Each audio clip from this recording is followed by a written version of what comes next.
Hello my dear ones. आज इस video में बात करने वाली हूँ मैं वॉक द टॉक के बारे में।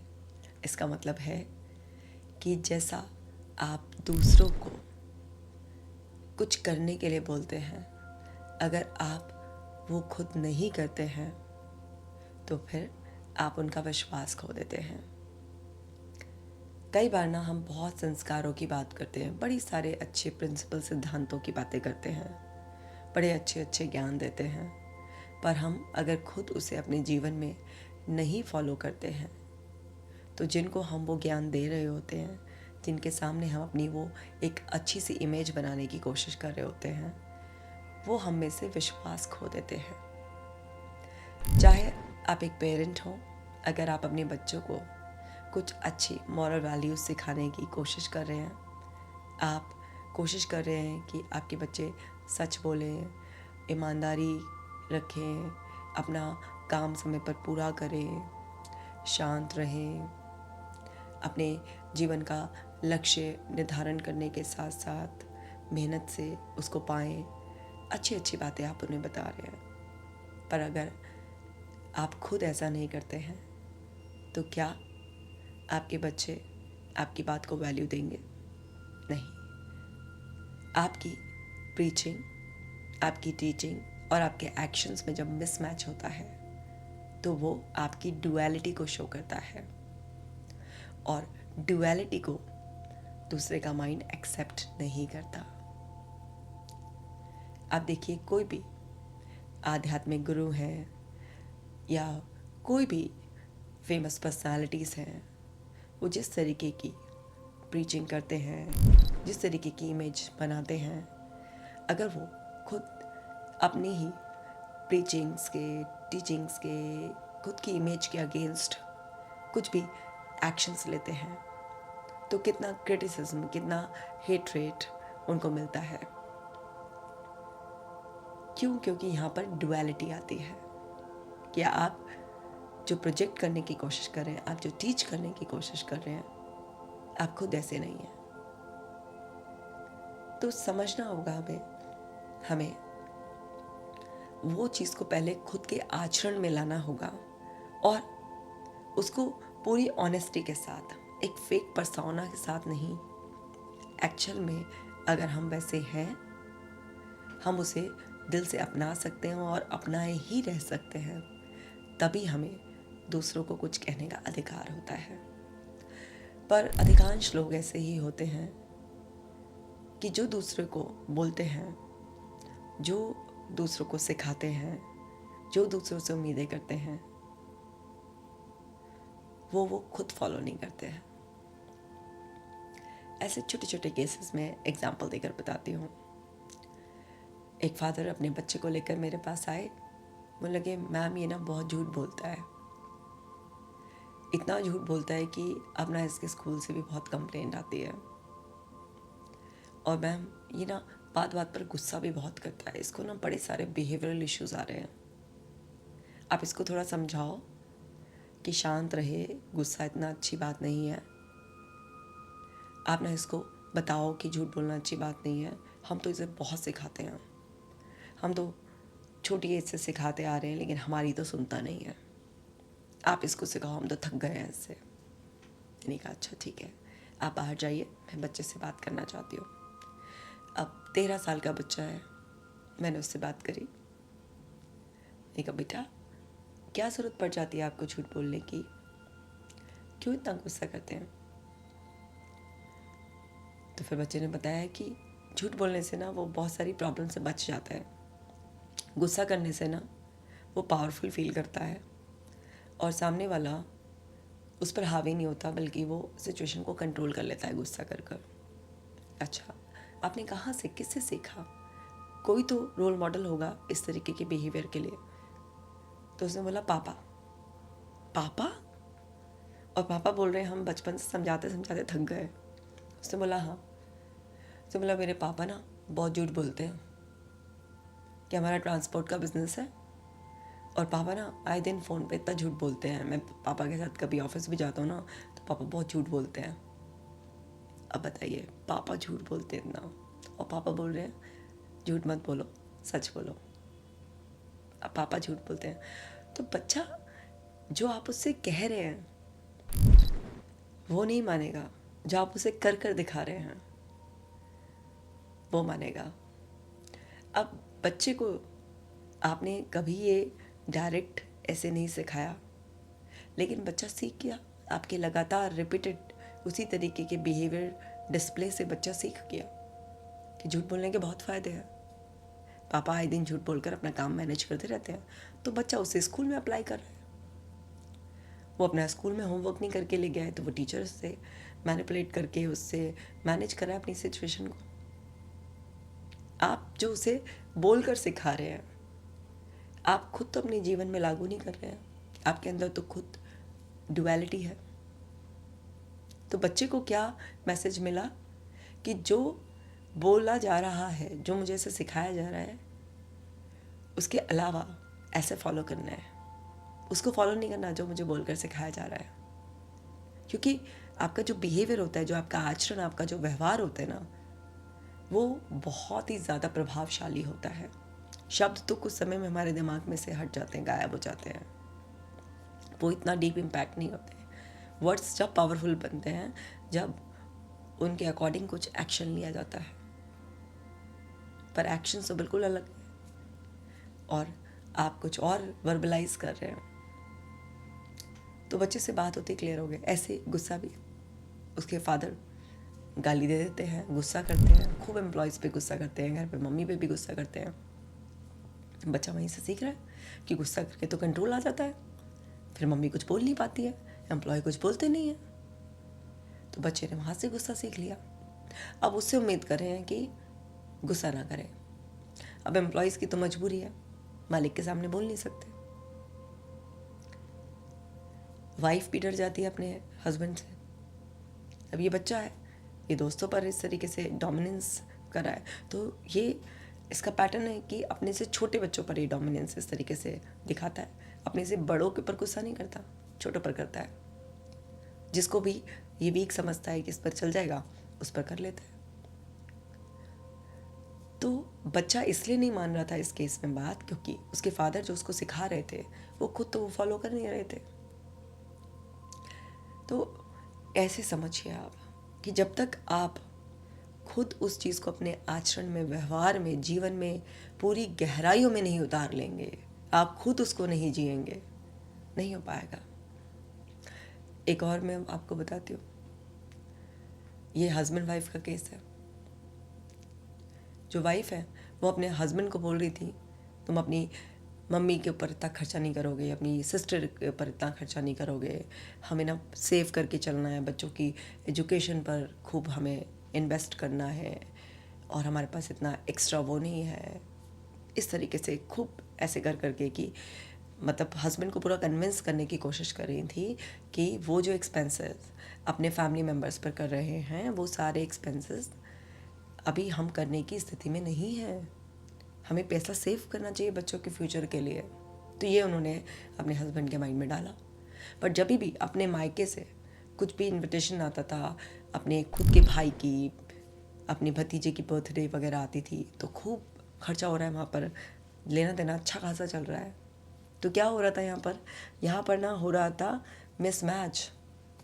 जो ऐसे बोला जा रहा था अपने हस्बैंड को कि देखभाल कर चलना है, तुम अपनी माँ बहनों पर खर्चा मत करो, वो अपने भाई भतीजी पर खूब खर्चा कर रही थी, तो मिसमैच हो रहा था। यहाँ पर झगड़ा होता था, इस बात पर होगा ही झगड़ा। तो हस्बैंड तो बोलेगा ही, भाई अगर हमें इतना ही बच्चों की फ्यूचर को देखकर, एजुकेशन को देखकर चलना है, तो फिर ये पैसे बचाने वाली बात क्या सिर्फ मेरे परिवार पर लागू होती है, उधर की साइड लागू नहीं होती? वो खर्चा खर्चा नहीं है क्या?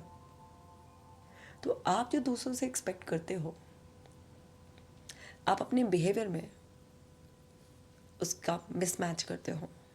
आप अपनी ही बातें जो कही हुई होती हैं, उसके ऑपोजिट कोई भी आप एक्शन लेते हो। होता क्या है? यही होता है। आप देखिए ना, कोई भी साधु महात्मा, कोई भी साध्वी, कोई भी जो वो खुद किसी को आध्यात्मिक प्रवचन दे रहे हैं, भाषण दे रहे हैं, कोई भी लोग, और वो खुद ऐसा करते नहीं है, फिर क्या होता है? आप जरा कल्पना कर कर देखिए, कोई भी ऐसा व्यक्ति जो एक ऐसी पोजीशन में है, पावर पोजीशन में है, इन्फ्लुएंस करने की पावर में है, वो आपको सपोज ऐसे एक हाइपोथेटिकल ले लेते हैं कि कोई बोल रहा है कि आप सात्विक भोजन खाइए, आपका शरीर स्वस्थ रहेगा, आपका मन शांत रहेगा, और आप उनका भोजन देखो कि बहुत गरिष्ठ भोजन है, तो जब आप उनको खाता हुआ देखोगे ऐसे, क्या लगेगा आपको? कि सात्विक भोजन का भाषण दूसरों के लिए है, खुद माल खाओ। इमेज मिसमैच हो जाती है। और ऐसे बहुत सारे केसेस पब्लिक डोमेन पर, सोशल मीडिया पर हाईलाइट भी हुए थे, जहाँ पर किसी पर्सन की इमेज कुछ और बना रखी थी, उसने कुछ और टीचिंग्स लोगों को दी थी और किया कुछ और था।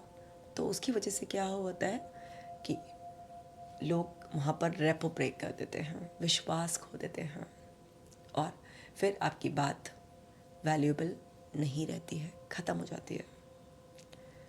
आपकी वो जो रेपो बनी हुई थी, जो इमेज थी, वो डिस्ट्रॉय हो जाती है। और जैसे ही कोई पर्सन आप में से विश्वास खो देता है, तो आपकी बात उसके लिए यूज़लेस हो जाती है।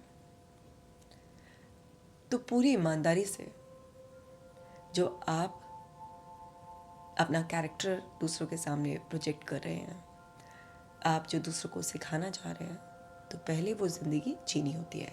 चाहे वो आप घर वालों को सिखा रहे हैं, या आप समाज को सिखा रहे हैं, आप देश के लेवल पर हैं, या आप दुनिया के लेवल पर कोई बात कर रहे हैं।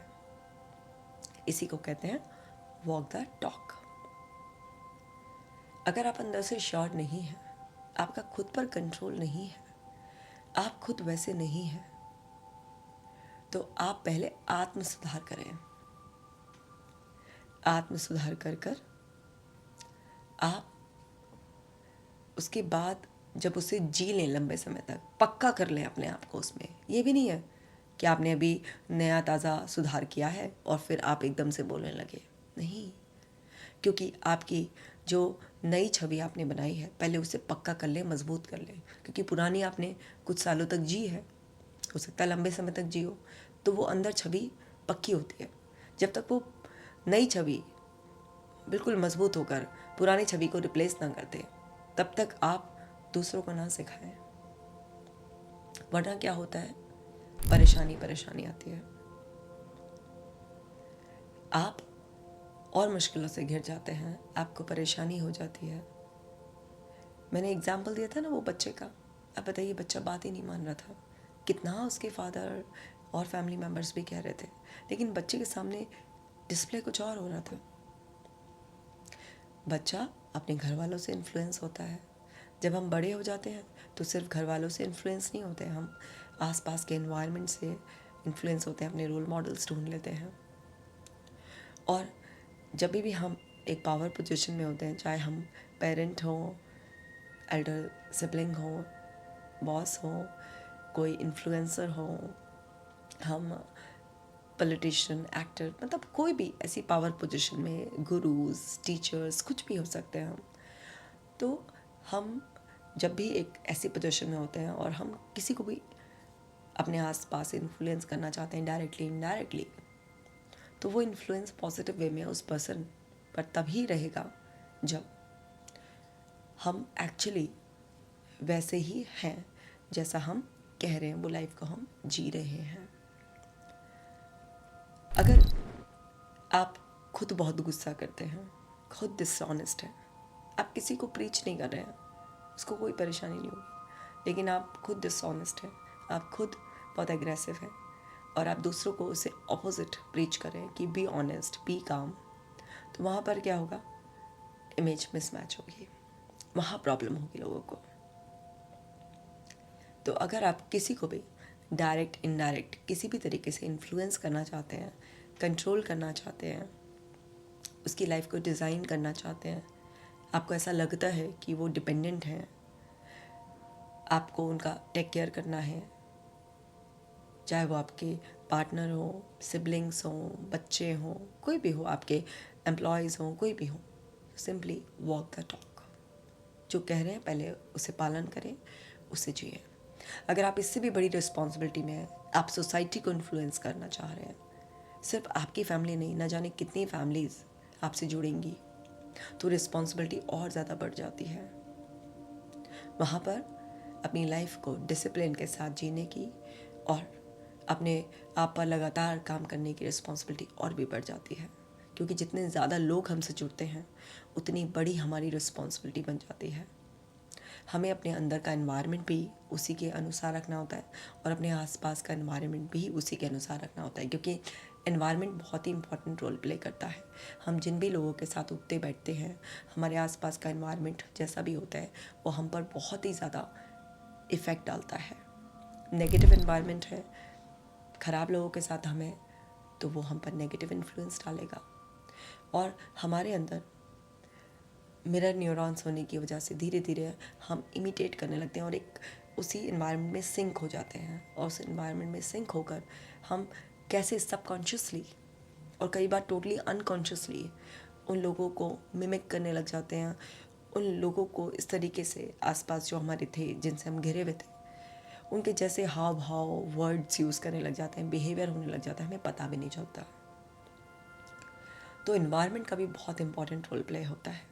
अब देखिए ना, जिन घरों में भी अगर एक ऐसा लड़ाई झगड़े का टॉक्सिक सा एनवायरनमेंट होता है, वहाँ पर ना अपने आप ही बहुत अनईजी फील होता है, बहुत ही अनकंफर्टेबल फील होता है और धीरे धीरे धीरे धीरे स्ट्रेस बढ़ जाता है, बच्चों में एग्रेशन बढ़ जाता है, डिटैचमेंट वाली फीलिंग बढ़ जाती है, इमोशनल इश्यूज आ जाते हैं, कुछ लोग बहुत ही रिबेल हो जाते हैं, बहुत कुछ। तो एनवायरनमेंट का घर से लेकर बाहर तक भी बहुत इफ़ेक्ट पड़ता है।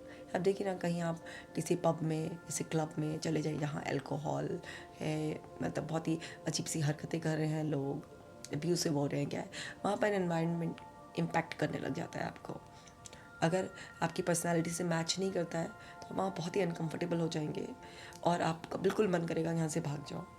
अगर कहीं आपके अंदर भी सबकॉन्शियसली वो पैटर्न्स हैं तो आप ऊपर से अगर अपनी मेहनत भी कर कर चेंज होने की भी कोशिश कर रहे होंगे ना, लेकिन फिर भी आप क्या है कि पुराने पैटर्न्स वहाँ पर आपको ऐसे ग्रिप बना लेंगे और आपको पता भी नहीं चलेगा कि कब कैसे अननोइंगली बहुत सारी ऐसी चीज़ें आप कर गए, बोल गए, कुछ भी ऐसा कर गए, तो वो चीज़ ना आपको इस तरीके से कैप्चर कर लेगी। तो इन्वायरमेंट इस तरीके का रोल प्ले करता है। अब देखिए, आप कहीं पर सत्संग में जाएं, अच्छे लोगों की संगत में जाएं, तो वहाँ पर उस इन्वायरमेंट में, उन लोगों की संगत में आप बहुत ही अलग ही एनर्जी फील करते हैं, अलग ही फ्रीक्वेंसी पर वाइब्रेट कर रहे होते हैं। आपके वर्ड्स, आपका बिहेवियर, आपके एक्सप्रेशंस, आपके अंदर का पूरा सब कुछ चेंज हो जाता है। एकदम से नेगेटिव चीज़ें आपसे दूर हो जाती हैं, एकदम क्लींजिंग प्रोसेस में आप चले जाते हैं। तो इन्वायरमेंट का बहुत इम्पॉर्टेंट रोल होता है। तो हमारे अंदर की एक पॉजिटिव स्ट्रॉन्ग कंडीशनिंग जब हो जाए, जब हम एक्चुअल में पूरी तरीके से श्योर हो जाएं कि अब हम इतना बिल्कुल रॉक स्ट्रॉन्ग हो गए हैं कि हमारे नए पैटर्न्स बहुत ही ज़्यादा अच्छे तरीके से फिट हो गए हैं, हम एक्चुअल में जो दूसरे को बताना चाह रहे हैं, सिखाना चाह रहे हैं, वो हम खुद जी रहे हैं, वो हमारे आचरण में है, लंबे समय तक है, हमने अपने आप को पूरा अच्छी तरीके से ठोक बजा लिया है, जांच लिया है, तब हम किसी दूसरे को वो चीज़ बताना शुरू करें। तो समझने वाली बात यह है कि हमें ना अपने जीवन को बहुत ही ज़्यादा अच्छी तरीके से, बहुत ही ज़्यादा इस विश्वास के साथ जीना है कि हमने अपना जो जीवन बनाया है सालों की मेहनत के बाद, उस जीवन में जो हमने इज्जत कमा रहे हैं, जो हम उस जीवन से दूसरे के जीवन को बेहतर बनाने के लिए प्रभाव छोड़ना चाह रहे हैं, उसमें वातावरण का बहुत इम्पॉर्टेंट रोल है। तो हम ऐसा व्यवहार करें और ऐसा वातावरण चूज़ करें जो हमारे उस पर्सनालिटी के लिए, हमारे उस कैरेक्टर के लिए, जो हमारी उस आइडेंटिटी के लिए फेवरेबल हो। यानी कि माइंडफुल होकर बोलना, माइंडफुल होकर बिहेव करना और माइंडफुल होकर अपने एनवायरनमेंट में रहना, माइंडफुल होकर लोगों को चूज़ करना, ये सब चीज़ें हमारे लिए बहुत इम्पॉर्टेंट है। जब हम इतना अपने ऊपर काम कर लें, तब जाकर हम अपने बच्चों को, अपने स्पाउस को, अपने फ्रेंड्स को, अपने रिलेटिव्स को अपने एम्प्लॉयज़ को, बाकी सोसाइटी में लोगों को, और लोग जो हमसे फ्रीली जुड़ना चाहते हैं उन सब लोगों को, तब जाकर हम इन्फ्लुएंस करने की पोजीशन में आते हैं, तब जाकर हम उनकी लाइफ में कुछ वैल्यू ऐड करने की पोजीशन में आते हैं। तो आपको ये चीज़ बहुत अच्छी तरीके से समझनी है। इस चीज़ का बहुत गहरा अर्थ होता है, वरना आपकी इस डुअलिटी इमेज से आप खुद अपना बहुत बड़ा नुकसान करते हैं। ज़रूरी नहीं है कि वो नुकसान आपका सिर्फ रेपुटेशन लॉस हो, आप नेगेटिव इमोशन से इतना ज़्यादा बुरी तरीके से घिर जाते हैं, आप अपनी क्रेडिबिलिटी खो देते हैं और आप तरह तरह की नेगेटिव थिंकिंग, एंग्जाइटी में, बहुत सारी और बड़ी प्रॉब्लम्स में भी फंस जाते हैं। तो आप समझिए कि आपके लिए कितना इम्पोर्टेंट है ये। अगर आपको लगता है मेरी बात से आपको कनेक्टिविटी फील हो रही है, तो इस बात को समझकर आप जो करेक्शंस अभी आपकी लाइफ के लिए होने हैं और बेटर बनने के लिए, वो करना शुरू कर दीजिए और फिर देखिए कितनी अच्छी तरीके से आपकी ज़िंदगी संवर जाएगी। और जो भी आपके आसपास लोग होंगे, आपके उस पॉजिटिव ऑरा की वजह से, आपके उस रियलिस्टिक इमेज की वजह से, उस ट्रुथफुलनेस की वजह से, आपके उस ओरिजिनल पावर सेल्फ की वजह से वो ऑटोमेटिकली इन्फ्लुएंस होंगे। और जब आप अपने आप को इतना डीपली प्रोग्राम कर लेंगे तो अपने आप ही आप उस ख़राब एनवायरनमेंट से दूर रहेंगे, गलत लोगों से दूर रहेंगे और आप एक अपनी अच्छी छवि के साथ बहुत ही बढ़िया तरीके से अपनी ज़िंदगी जिएंगे। और आपको किसी को इन्फ्लुएंस नहीं करना पड़ेगा, लोग खुद आपकी तरफ अट्रैक्ट होते आते चले आएंगे और बिना आपके कहे कि मेरी बात मानो, लोग आपकी बात को फॉलो करेंगे, क्योंकि आप उनके सामने एक लिविंग एग्जाम्पल होंगे। जो कहते हैं उसे जीने वाले हैं। सो माय डियर वंस, ये बहुत ही गहरा मैसेज था, अपने अंदर उतार लीजिए और अपनी ज़िंदगी को खुशी खुशी जिए। अपना प्यार मुझे ज़रूर दीजिएगा और मैं मिलूँगी आपसे नेक्स्ट वीडियो में। अपना खास ख्याल रखना।